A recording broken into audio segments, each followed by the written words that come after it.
પાટણ જિલ્લાના હારીજ તાલુકાના ખાખડી ગામમાં એક સંદિગ્ધ મોતની ઘટનાના પગલે અગ્નિ જેવી સ્થિતિ સર્જાઈ છે. છેલ્લા 3 દિવસથી ગુમ થયેલા 40 વર્ષીય યુવકનો મૃતદેહ કેનાલમાંથી મળી આવતા પરિવારે તેની હત્યા થઈ હોવાનો આક્ષેપ કર્યો છે, જેના પરિણામે રોષે ભરાયેલા ગ્રામજનોએ પોલીસની હાજરીમાં જ દારૂના અડ્ડા પર તોડફોડ કરીને જનતા રેડ પાડી હતી. ખાખડી ગામના રહેવાસી મનુભાઈ વાઘાજી ઠાકોર, ઉંમર વર્ષ 40, ગત 3 દિવસથી ગુમ થયા હતા.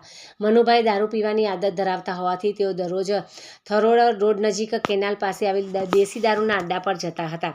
શુક્રવારે બપોરે કેનાલમાંથી તેમનો મૃતદેહ મળી આવતા પરિવાર અને સમગ્ર ગામમાં ચકચાર મચી ગઈ હતી. મૃત યુવકના પરિવારજનોએ સીધો આક્ષેપ કર્યો છે કે દારૂના ઠેકેદાર યુવકને દારૂ પીવડાવ્યા બાદ કેનાલમાં ધક્કો મારી દીધો હોઈ શકે છે. આ શંકાને આધારે પરિવારે ન્યાયની માંગ કરી છે.